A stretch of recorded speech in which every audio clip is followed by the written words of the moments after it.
Naglabas na ng pahayag ang Movie and Television Review and Classification Board o MTRCB upang kondenahin ang rape at death threats na natatanggap umano ng chairperson nito na si Lala Soto.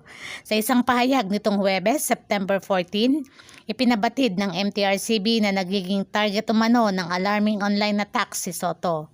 Over the past weeks, we have experienced an unfortunate surge in threatening messages on our social media pages, including explicit rape and death threats directed at Chairperson Lala Soto, saad ng MTRCB Vice Chairman Angel de Mesa.